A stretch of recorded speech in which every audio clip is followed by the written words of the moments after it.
आणि बिडवई सरांची जी प्रतिमा आहे आपल्या सर्वांच्या मनामध्ये तर आता ती निर्माण झालेली आहे, परंतु जिल्ह्याभरामध्ये आता मी स्वाध्याय उपक्रमाच्या संदर्भात गेलो होतो पाटेगाव केंद्रामध्ये.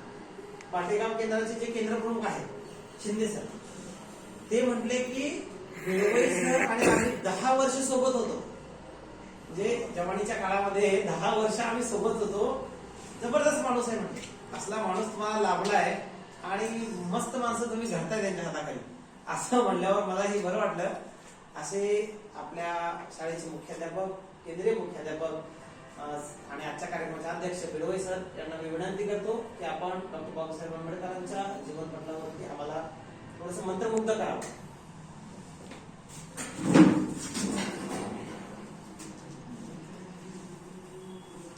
भारतरत्न महामानव डॉक्टर बाबासाहेब आंबेडकर यांच्या जयंतीच्या निमित्ताने आपण सगळेजण इथे एकत्रित झालेलो आहोत.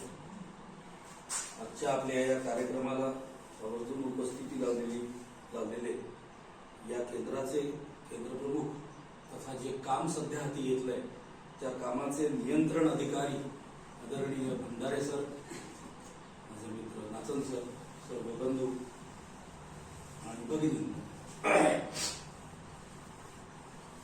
आज सकाळची सुरुवात अशी झाली, मला 4 ओळी आठवल्या, स्मरल्या, पुरल्या नाही.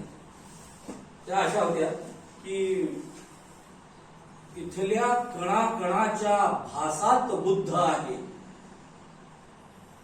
प्रत्येक माणसाच्या श्वासात बुद्ध आहे, अक्षांश बुद्ध आणि रेखांश बुद्ध झाला, पृथ्वी तुझ्या ध्रुवाच्या आसात बुद्ध आहे. तर सुंदर अशी ती गझल आहे. गझलेच्या अगोदर जो असतो प्रकार तो दादा गात होते. मी थोडासा अस्वस्थ झालो की या ओळी कुणाच्या. प्रयत्न माझ्या परीने मी केला. मी दादांना फोन करून बघितला, मी आणखीन 1-2 जणांना फोन करून दादांनी उचलला. विद्यानंद हाडके म्हणून माझे गझल मित्र आहेत, गझलकार आहेत. त्यामुळे मला लिहून पाठवा, मी तुम्हाला कळवतो. म्हटलं 11च्या आत कळवा. त्याच्यानंतर आणखीन एक दुसरा जो पुढचा एक याच गझलेतला एक पुढचा शेर आहे जो त्यांनी डॉक्टर बाबासाहेब आंबेडकरांना डेडिकेट केलेला आहे. फार सुंदर आहे तो शेर. पुढचं अधिक काही बोलण्याची आवश्यकता नसावी अशा ताकदीचा तो शेर आहे. अबेद शेख असं माझ्या त्या गझलकार मित्राचं नाव आहे. वर्ध्याला तो असतो, कुठला तरी व्यवसाय करतो, पण प्रतिभा ही काही कोणाच्या मालकीची नाही. त्याला फोन करून बघितलं, म्हटलं बाबा तुझा एक शेर आहे, त्याच्या अगोदरचा हा शेर, हा घोट घेता आहे, हा घास घेता आहे, बाबा तुझ्यामुळेच मी हा श्वास घेता आहे. पुढच्या 2 ओळी आणखीन अस्वस्थ करणारे की आलेच नाही पीक समानतेचे बाबा, त्रासून लोकशाही गळफास घेत आहे. थोडस हा शेर माझा आहे, पण याच्या अगोदरचा कुणाचा आहे तो बघून सांगतो. मला समाधानही वाटलं, वाईटही वाटलं. समाधान याचं वाटलं की मला एकट्यालाच त्या 2 ओळी कुणाच्या आहेत ते माहिती नाही असं नाही. आणखीनही त्या क्षेत्रात ज्यांनी अक्षरशः ज्यांचं चाललंय, खूप वेगाने चाललंय, त्यांनाही ते माहिती. आपण शोधू द्या. म्हणजे दादांना फोन लागला की त्या ओळी कुणाच्या हे पुढच्या जयंतीला तुम्ही नक्कीच सांगेन. बघा, मी एक गोष्ट नेहमी म्हणत असतो, वर्तुळाची एक गोष्ट मी सांगत असतो नेहमी. वर्तुळाचे जे अवयव आहेत किंवा ज्या संज्ञा आहेत, या संज्ञा मी मागे छत्रपती शिवाजी महाराजांच्या जयंतीला कसं जिजामातेनी, राष्ट्रमाता जिजामातांनी स्वतःला केंद्रस्थानी ठेवलं आणि तो परीघ सांगला, तसा हा जो समानतेचा परीघ, भंडारे सरांच्या बोलण्यात तेच होतं की हा समानतेचा परीघ जो आहे हा सांधायचा कसा. आणि मला अत्यंत अभिमानाने सांगावं असं वाटतं की गझलेच्या माध्यमातून डॉक्टर बाबासाहेब आंबेडकरांना अभिप्रेत असलेली समानता पंडित गझल नवाज भीमराव पांचाळे या गझलेचं बोट धरून आम्ही पण त्याच्या मागे 4-2 पावलं टाकण्याचा प्रयत्न करतो. मी तुम्हाला गंमत म्हणून सांगतो की माझ्या मोबाईल मधली लिस्ट जर तुम्ही बघितली यादी, तर त्याच्यात गझली विजय, गझली विद्यानंद, गझली आबेद, गझली नितीन देशमुख, गझली नितीन भट, अशा गझली या सदराखाली ती नाव आहे. गझली आणि फर्स्ट नेम. मग असं वाटतं की खरंच यार हे समानतेचं वर्तुळ चांदण्याचंच काम चाललंय. कुणाची जात माहीत नसते आम्हाला, कुणाचाही धर्म माहीत नसतो. धर्म अस्वस्थता हाच धर्म आणि तळमळ हीच जात. हे जर या गझलेने शिकवलं तर मला असं वाटतं की 100 वर्षापूर्वी बाबासाहेबांनी जे केलं, ही माती, ही माणसं, एकाच मातेचे आम्ही आहोत, एकाच मातीतले आम्ही आहोत, हे करण्याचं काम ही गझल गेल्या 42-48 वर्षांपासून दादा करताय. मी माझ्या या बोलण्याला प्रमाण देणार आहे. बघा, AK शेख म्हणून एक ज्येष्ठ गझलकार आहे, त्यांची फार सुंदर गझल. ती गझल अशी आहे की गरिबाच्या लग्नाला नवरी काळी, गोरी काय काळी काय. सामाजिक विषमता, आर्थिक विषमता, एकूणच सगळ्या प्रकारची विषमता जी आहे ती या गझलेत कशी आलेली आहे. की महागाईने पिचलेल्याला होळी काय, दिवाळी काय. होळी जरी असलं तरी आम्हाला उपाशीच राहायचंय, दिवाळी असली तरी आम्हाला उपाशीच राहायचंय. मी गझलेला जे समानता समानता असं म्हटलं ना, सामावून घेणारा असं जे म्हटलं ना, बघा आता ही मूळ गझल AK शेखांची आहे, पण तुम्ही कवितांमध्ये कुणाच्या ऍड करायला जा किंवा काहीतरी करा तिथे, तर तो चोंबडेपणा ठरतो की माझ्या कवितेला ही ये छेडछाड क्यों मेरे कविता के साथ. पण गझलेमध्ये तसं नाही. गझलेमध्ये त्याचा स्वीकार केला, ही समानता आपल्याला शिकायची. किशोर माळींचा एक फार सुंदर शेर तुम्हाला ऐकवतो की रक्त लाला आहे सर्वांचे, कशास मग ही भेद भावना. सर्वांना मातीतच जाणे, कुणबी काय, कोळी काय, माळी काय किंवा कोळी हा सुद्धा जाणतो. मग असं जर सत्य आहे, मग कुठे भेदभाव होतोय? नाही ना उरत. आता हे जे ज्या आशयाचं मी बोललोय, आमचे मुनव्वर साहेब पण याच आशयाचं बोलतात, पण उर्दू मध्ये बोलतात. जी भांडणं चालतात ठिकठिकाणी दिसतात. आपल्याला सरांनी गटकट सांगितलं कि थकन को ओढ़ के बिस्तर में जाके लेट गए, हम अपनी कब्रे मुकर्रर में जाके लेट गए, तमाम उम्र एक दूसरे से लड़ते रहे, मरे तो बराबर में जाके लेट गए. 10वीला असताना एक कविता वाचली. कवितेची कवी मला आठवत नाही, असं होऊ नये की मास्तर तुम्ही शिकवलेलं वर्तुळ कुठे? समतेचं वर्तुळ त्यांना अभिप्रेत होतं. त्यालाच लागून नारायण सुर्वेंची कविता होती की 2 दिवस दुःखात गेले, 2 सुखात गेले, 2 वाट पाहण्यात गेले आणि भाकरीचा चंद्र शोधण्यात जिंदगानी गेली. काय काय निरीक्षण होतं या लोकांचं. तो चंद्र तसा तुम्हाला कधी अर्धा दिसतो, कधी पाव दिसतो, कधीतरी पूर्ण दिसतो. तशी भक्ती कधी चतकोर मिळाली, कधी अर्धी मिळाली, कधी मिळालीच नाही. अमावस्या अशी कविता आम्हाला शिक्षकही फार ताकदीचे मिळाले. तिथं मुळे म्हणून एक शिक्षक होते आमचे मराठीचे, वाचस्पती. मग ही जी सामाजिक विषमता आहे, ही जी दरी आहे, कधी कधी होणार आहे? आपण दरच वेळेला हेच बोलतो ना, अंतरांतराने फरक पडत चाललाय हे मान्य, पण तो जाणवण्यासारखा फरक पडावा असं मला या व्यासपीठावरून बोलताना वाटतं. डॉक्टर बाबासाहेब आंबेडकर, मला काल का परवा मी जब्बार पटेलांचा तो सिनेमा बघितला डॉक्टर बाबासाहेब आंबेडकरांच्या जीवनावर. मला खरंच प्रश्न पडला की आज आपल्याकडे भारतामध्ये जर JNU ही कुठली युनिव्हर्सिटी तिथे शिकतात तर तिथे भरभक्कम स्कॉलरशिप मिळते चांगली. मग त्यावेळेला 100 वर्षापूर्वी जर बाबासाहेब अमेरिकेत असतील किंवा लंडनला असतील आणि मग त्यावेळेला पुरेशी स्कॉलरशिप मिळू नये, इकडनंच शाहू महाराज असतील किंवा बडोदा संस्थानचे जे कोणी प्रमुख असतील त्यांनी दिलेली मदत जी आहे आणि तिकडनं त्यांनी एक पत्र लिहावं की मी पुरेसा पैसा पाठवू शकत नाही, पुरेशी मदत पाठवू शकत नाहीये, मुलाच्या मृत्यूचं त्यांना कळावं. रमाबाईंनी सुद्धा त्यांच्या अपरोक्ष किती केलं हे, किती अवघड होतं नाही. पुरेसं शिक्षण नसताना केवळ समर्पण आणि समर्पण एवढा एक गुण गाठीशी घेऊन त्यांनी ती क्रमणा केली. आणि तसं रमाबाईचं आयुष्य किती लवकर संपलं तर वयाच्या 35शीतच संपलं. 1902चा जर त्यांचा जन्म आहे, 1935-36 मध्ये त्यांनी जगाचा निरोप घेतला. तर मला वाईट वाटलं या गोष्टीचं की इतकी कमाल. देशमुख सर म्हणाले की 18 तास विद्याभ्यास, ती समाधीच आहे. तशा प्रकारची समाधी, तशा प्रकारचं वेळ लागल्याशिवाय हे होऊ शकत नाही. कणाकणाने वाढेल ते. तुम्ही आम्ही जर विचार केला ना, आपल्या सद्गुणांमध्ये जर वाढ करायची असेल किंवा चिकाटी आणि या गोष्टींमध्ये जर अशी वाढ करायची असेल तर ती एक ऑल ऑफ सडन ओव्हरनाईट नाही होणार नाही. आज तुमची मुलं 5 तास अभ्यास करायचा संकल्प घेऊन बसलेले आहेत, ही अत्यंत आनंदाची गोष्ट आहे. बाबासाहेबांबद्दलच्या 1-2 घटनांवर नोंदवून मी थांबणार आहे. एक मला प्रसंग आठवतो की बाबासाहेबांना एका कॉन्फरन्सला जायचं होतं. त्या कॉन्फरन्सचा विषय असेल, आता अर्थशास्त्रातला असेल किंवा आणखी कुठला असेल माहित नाही.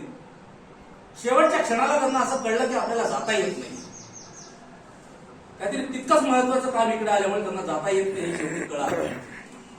पण म्हणून त्यांनी ती जबाबदारी सोडून नाही ना दिली. अच्या ऐवजी ब जाणारे, पण ब काय करेल, जाऊन नुसती उपस्थिती लावेल ना तिथे. म्हणून बाबासाहेबांनी सलग बसून सकाळी असे 6-6:30ला बाबासाहेब त्यांच्या दालनात शिरले. कशाचं काय, 8चा चहा नाही, 9चा नाश्ता नाही, 12चं जेवण नाही, 4चं थोडं खाणं नाही, नथिंग, काहीच नाही. त्यांचे फार जवळचे मित्र तिथे उपस्थित होते, दौलतराव नावाचे. पण हिंमत, बाबासाहेबांची ज्ञान साधना चालू आहे आणि त्यांना कोणी जाऊन डिस्टर्ब करेल हे शक्यच नव्हतं. सगळ्याच्या सगळा त्या प्रबंधावर जो विचार मांडायचा होता, 10, 12, 15 काय पानं असतील, ते सगळा अभ्यास बाबासाहेबांनी केला. आणि तो अभ्यास दुसऱ्या कुणाच्या तरी स्वाधीन केला असं तुम्ही अजिबात करणार नाही. म्हणजे श्रमून बुद्धिमानी लावायची आणि त्याच्यावर कोणीतरी नाव दुसरं घ्यायचं, इतके छोटे आहोत आपण. आणि जेव्हा ही रागा लोभाची ही किलबिश डोक्यातनं निघून जातात ना, तेव्हाच बाबासाहेबांसारख्या विभूती जन्माला येतात. त्यांच्या जन्मावरून मला आज सकाळीच मी आवेगशी जेव्हा बोललो, तो शेर त्याला माहित नाही, पण तो म्हणे दुसरा शेर त्याच्या बदल्यात तुम्हाला देतो म्हणतात की जन्म झाला, भीमाचा जन्म झाला या धरतीवर, कोटी कोटी दुःखितांच्या जीवनावर हुंकर, ना त्याच्या जन्माआधी ना त्याच्या जन्मानंतर. काय काय लेखणी चालते, कशी काय वेळ आहे, अशी सगळी गंमत आहे. एका बाबासाहेब पुण्यात जसं कयामुद्दीन सर म्हणाले की सगळ्यांच्या अगोदर ग्रंथालयामध्ये आणि सगळ्यांच्या नंतर ग्रंथालयातनं बाहेर जाणार. एका कुठल्या तरी वाचनालयात गेले किंवा आणखी कुठल्या कामाला एका कार्यालयात गेले, कोणाला तरी कळलं की बाबासाहेब आतमध्ये गेलेत म्हणून. एकाला कळलं, कर्णोपकर्णी ती गोष्ट अशी पसरत गेली. अख्खा तो मोठा रोड, त्या रोडचं नाव नाही माहिती, कुठे सगळा ब्लॉक झाला तो.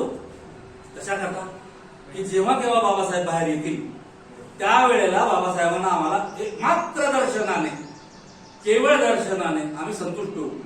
मग कोणीतरी मध्ये गेलं, बाबासाहेबांना सांगितलं रोड ब्लॉक झालेला आहे, तुम्ही एखाद्या मिनिटाकरता बाहेर या, सगळ्यांशी बोला, त्याच्याशिवाय हा रोड सुरू होणार. अशी प्रतिभा असावी, अशी प्रतिमा असावी आणि इतका अभ्यास असावा. वंदनीय उगीच थोडी होतात ना लोक हे. असं मला नेहमी वाटतं की ही जी व्यक्तिमत्व, आता आपण तारखेच्या तपशिलांनी जर विचार करायचा तर 1956ला बाबासाहेबांनी त्यांचा देह ठेवला, 1891ला बाबासाहेबांचा जन्म झाला. मग मला असं वाटतं की सध्या 1940, 35 ते 56 या काळात जन्माला आलेली माणसं आज आहेत की, मग त्यांचा असा दुरान्वयाने म्हणा किंवा परस्पराने म्हणा असा ज्यांच्याशी संबंध आला, अशी माणसं आपल्याला भेटतील का? असा विचार एक 4-5 वर्षापूर्वी माझ्या डोक्यात आला. 2 एक माणसं भेटली मला एक अनंतराव दाशरथे म्हणून, जे परिमल प्रकाशन ज्यांचं आहे औरंगाबादला, त्या प्रकाशनाचे प्रमुख. सहज बोलता बोलता त्यांच्या बोलण्यात मिलिंद कॉलेजचा उल्लेख आला. मी कान ठेवतात. म्हटलं काका, मग तुम्ही जन्म विचार. 1940चा जन्म त्यांचा. 1952चा प्रसंग त्यांनी, 50-52चा प्रसंग मला त्यांनी सांगितला, जेव्हा मिलिंद कॉलेजचं बांधकाम चाललं होतं. त्यावेळेला ते म्हणाले मी 10 वर्षांचं होतो. मी मिलिंद कॉलेज जवळ जायचो. बाबासाहेबांची ती अशी जडबदक हॅट होती, त्यांची ती काठी होती, प्रसंगी हाफ पॅन्ट असायची, कोट असायचा वरती. पण ज्यावेळेला सावलीतनं चालायचं असतं त्यावेळेला ती हॅट त्यांना जड व्हायची, डोक्यावरती जड व्हायची आणि हातात घ्यायला जड व्हायची. मग अनंतराव दाशरथे डोळ्यांनी आता कमी दिसत, आता हे वृद्धापकाळात आहे. पण ते प्रसंग मला सांगितला त्यांनी कधीचा, 1950चा, जेव्हा ते 10 वर्षांचे होते आणि बाबासाहेबांचा शेवटचा प्रवास सुरू झाला होता.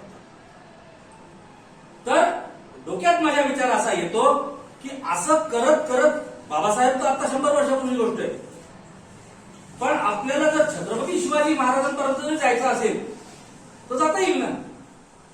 1680 मधला जो जाणता कोणीतरी असेल, ज्यांनी प्रत्यक्ष पाहिले महाराजांना, त्या या पिढीतून त्या पिढीमध्ये आपण आपल्या वडिलांशी तितक्या मोकळेपणाने जर बोललं ना, तर तुम्हाला 50 वर्षापूर्वीच ऐकायला मिळेल ना. पण दुर्दैवाने आपल्याकडे तो वेळ नसतो. वेळ नसतो म्हणणं किंवा तो आपल्या आवडीचा आणि निवडीचा भाग येतो, त्याच्यामुळे हे राहून जातं. मला स्वतःला असं वाटतं की माझ्या वडिलांशी या बाबतीत बोलणं माझं राहून गेलं. कदाचित माझ्या वडिलांनी सुद्धा मला डॉक्टर बाबासाहेब आंबेडकरांबद्दल सांगितलं असतं. 1930चा माझ्या वडिलांचा जन्म, 1956ला बाबासाहेब माझे वडील जाणते होते, 26 वर्षांचे होते.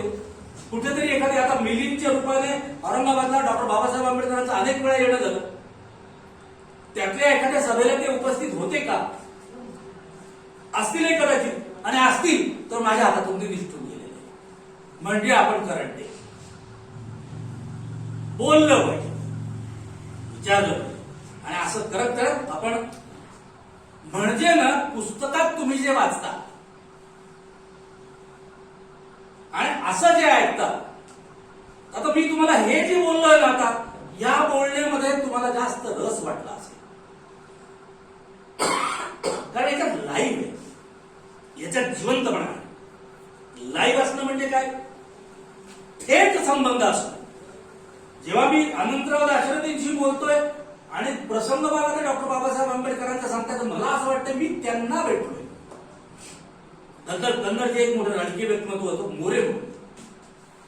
त्यांनी तर अनेक अनेक अनेक वेळा बाबासाहेबांची त्यांच्या भेटी झालेल्या आहेत. पण ते राजकीय व्यक्तिमत्व त्यांना कन्नडात मुळात खूप कमी यायचे ते, त्यामुळे आवर त्यावेळेला एवढी जाण पण नव्हती. मी तुम्हाला कन्नडची 1990-1991 ची गोष्ट सांगतो. 20-22 वर्षाचं वय आहे, तसं हुड असतं. तसा हुडपणा अजून पूर्ण माझ्यातला गेलेला नाहीच आहे. सांगायचं तात्पर्य असं की आपण जागा असलं पाहिजे. आणि मग जसं भंडारे सर म्हणाले की या पिढीला देता आलं पाहिजे आपल्याला. मी विजांचे घोट प्यालो हे सांगायचंय तुम्हाला. असो, थांबण्यापूर्वी 2 मिनिट फक्त भटांकरता घेतो, ते अशा करतात. पण उद्या भटांची जयंती आणि सुरेश भटांनी डॉक्टर बाबासाहेब आंबेडकरांवरती फार सुंदर गाणंच म्हणावं लागेल त्याला, ती गझल या सत्रात म्हणत नाही. हे या लेकरांची वंदना, या अर्थाचं एक सुंदर गाणं आहे. तुम्ही युट्यूबवर जर सर्च केलं तर तुम्हाला ते ऐकायला मिळेल.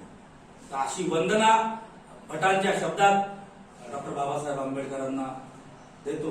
तुमच्या सगळ्यांच्या वतीने आणि साक्षीने त्यांना पुन्हा एकदा नमस्कार करतो आणि थांबतो.